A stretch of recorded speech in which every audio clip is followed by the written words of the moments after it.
저는 5월 23일에 IBT로 시험을 봤고요.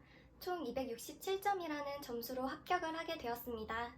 물론 자랑할 만한 아주 높은 고득점은 아니지만 처음에 180점만 넘자라는 목표를 가지고 공부했던 것 치고는 매우 만족스러운 점수였습니다.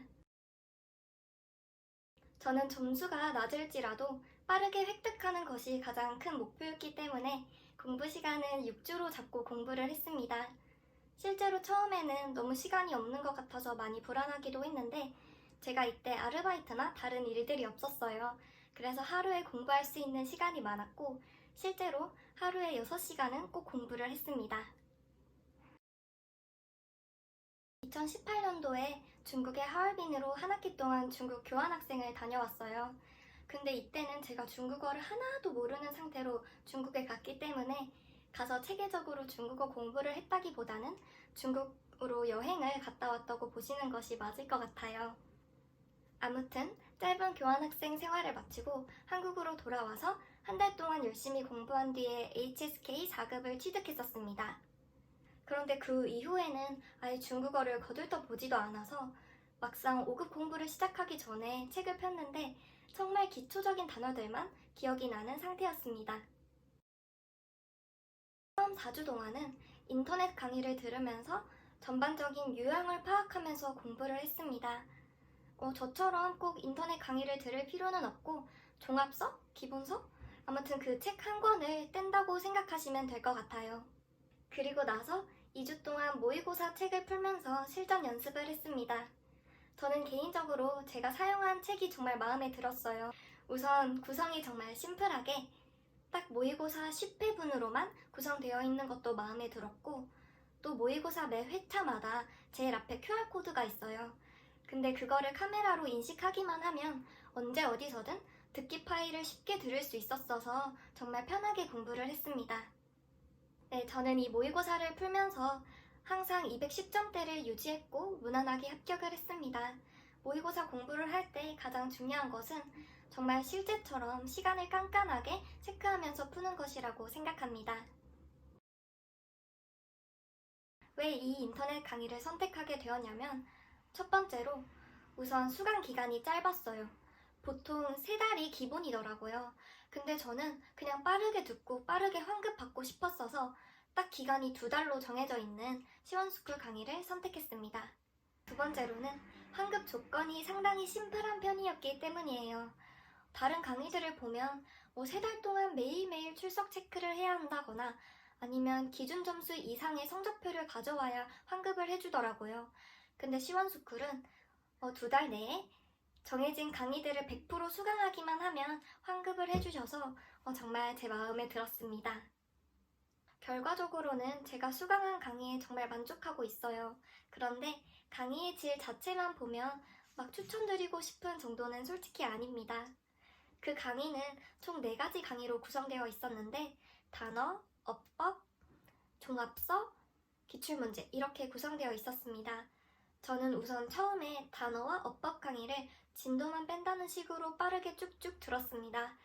이 과정에서 제가 잃어버렸던 중국어에 대한 감을 되살릴 수 있어서 정말 좋았어요. 그리고 나서 파란 책을 가지고 본격적인 HSK 5급 공부를 시작했습니다. 그런데 이때 선생님께서 중국분이셨는데 한국말도 살짝은 어눌하고 또 책을 읽는다는 느낌이 저는 강한 거예요. 그래서 앞에 강의를 켜놓고 스스로 공부했던 기억이 있습니다. 그리고 남는 기출문제 강의는 시간이 부족해서 아예 듣지도 못하고 그냥 틀어놓기만 했었어요. 최대한 단기간에 5급을 취득하고 싶으신 분들에게 저는 단어에 너무 집착하지 말라는 말씀을 꼭 해드리고 싶어요. HSK 하면 단어가 전부다라는 말이 되게 많잖아요. 그래서 공부를 시작해야지 하면 단어장부터 사서 단어를 외우시는 분들도 계실 텐데 저 개인적으로는 상당히 비효율적이기도 하고 처음에 단어장을 피면 다 모르는 단어잖아요. 그래서 이욕도 안 생기고 그리고 재미도 많이 없지 않나, 진도도 느리고 저는 그렇게 생각합니다. 이 말이 단어를 절대 외우지 말라는 뜻은 아니에요. 당연히 문제를 풀다가 모르는 문제를 만나면 단어를 찾아보고 머리에 입력하는 과정은 한 번씩 하되 이게 따로 처음부터 단어 암기 시간을 빼두지 말라는 거예요. 우선 진도를 인강이든 책이든 진도를 빼면서 계속 반복적으로 접하는 것이 중요하다고 생각합니다. 나중에 공부를 하다가 중후반부쯤에 진짜 안 외워지는 단어들이 생겨요. 이렇게 어느 정도 추려졌을 때 그때부터 시간을 내서 암기를 하는 게 훨씬 더 효과적인 공부법이지 않나 라고 저는 생각했습니다. HSK 하면 IBT로 시험을 칠지 PBT로 시험을 칠지 너무 고민이 되잖아요. 저 또한 공부를 할 때 항상 꼭 필기를 많이 하는 편이라서 IBT 시험을 치르는 것에 대한 두려움이 너무 많았어요. 그런데 그 필기 도구를 사용하지 못하는 부분에서 있는 그 불편함은 공부를 하는 과정에서 눈으로 푸는 연습만 꾸준히 한다면 충분히 극복할 만한 어려움이라고 생각합니다. 저도 처음에 눈으로 문제 푸는 연습할 때는 저절로 손이 막 올라가서 나중에는 이렇게 깍지를 끼고 문제를 풀곤 했어요. 진짜 문제 풀 때만 꼭 참고 문제를 다 풀고 채점을 하고 나서 그동안 참았던 필기를 마음껏 하시면 될 것 같습니다. 이렇게 조금만 고생하고 나면 실제로 쓰기 부분에서의 얻는 IBT의 메리트와 또 단어를 외우는 데 있어서의 부담감도 훨씬 줄어들어서 마음이 많이 편하더라고요. 또 HSK 시험을 접수하는 방법에는 한국 사무국 외에도 탕 차이니즈라는 경로가 있어요. 이 탕 차이니즈로 시험 접수를 하게 되면 무료로 IBT 모의고사를 제공한다고 해요. 정말 IBT 시험이 두려우신 분들은 이것을 활용하면 정말 좋을 것 같습니다. 제 주변 친구 중에 영타가 느려서 키보드로 중국어 병음을 입력하는 데 많은 어려움이 있었다는 친구도 있었어요. 혹시 이것도 연습을 하고 싶으시다면 노트북에 소구우 입력기라는 중국어 병음 입력기가 있거든요. 쉽게 다운받으실 수 있기 때문에 그걸로 연습을 하시면 좋을 것 같아요. IBT 시험을 보러 가시면 듣기 시험 전에 컴퓨터의 글씨 크기를 조정할 수 있는 시간이 있어요. 그런데 이때 글씨 크기를 총 3가지 단계로 조정을 할 수 있었는데 저는 혹시 가장 크게 하면 너무 커질까봐 걱정이 되는 거예요. 그래서 2번째 단계로 조정을 하고 듣기 시험을 봤었습니다. 그런데 크기는 괜찮은데 글씨가 너무 가늘어서 거의 모니터에 들어가다시피 하면서 듣기 시험을 봤었어요. 여러분은 저처럼 괜한 걱정 마시고 그냥 가장 크게로 설정하시면 좋을 것 같아요. 요즘 모든 시험이 그렇지만 코로나 때문에 마스크를 끼고 시험을 진행하잖아요. 그런데 2시간 동안 컴퓨터 앞에서 이렇게 집중을 하다 보니 많이 답답한 게 사실이에요. 그런데 시험 도중에 마스크를 내리면 퇴실 조치를 당하실 수도 있으니 여러분 중에 혹시 답답함을 많이 느끼시는 분이 있으시다면 얇은 그런 비말용 마스크 그런 거를 따로 챙겨가셔서 시험 동안에 잠시 착용하시는 것을 추천드립니다. 제 개인적으로 듣기 파트에서 가장 큰 관건은 후반부의 장문 듣기 파트라고 생각을 해요. 실제로 저도 이 장문 듣기 시간이 오면 점점 집중력도 흐트러지면서 포기를 하고 싶더라고요. 아무래도 지문의 길이도 갑자기 길어지고 또 연달아서 3문제씩 풀어야 하니까 그런 것 같아요. 이때 가장 중요한 것은 듣기를 다 듣고 나서 문제를 푸는 것이 아니라 듣기를 들으면서 동시에 문제를 푸는 거예요. 이게 지문을 다 듣고 나서 문제를 풀면 이미 늦었다고 저는 생각을 해요. 그러면 뒷 문제에도 다 영향을 끼치기 때문에 연습을 하신다면 훨씬 좋을 것 같습니다. 또 IBT에서는 듣기 문제를 다 풀고 나서 5분 동안 답을 변경할 수 있는 시간이 있어요. 그러면 그때 별표 체크했던 거를 충분히 다시 보실 수 있는 시간이 되기 때문에 헷갈리는 문제를 잡고 있지 말고 빨리빨리 놓아주시는 게 저는 현명한 선택이라고 생각합니다. 네, 제가 이번 시험에서 정말 운이 좋게 독해 점수를 99점을 맞았는데 독해는 정말 시간 싸움이잖아요. 저는 요령 없이 그냥 1번, 2번, 3번 순서대로 풀긴 했는데 모의고사를 풀 때부터 항상 독해를 다 끝내고 나면 2, 3분 정도가 남았어요. 이렇게 시간 관리를 할 수 있었던 게 제가 정말 독해 실력이 뛰어나서가 아니라 완벽한 해석에 대한 집착을 버렸던 것이 정말 큰 도움이 되었어요. 저는 제가 100% 해석을 할 수 없다고 생각을 해요.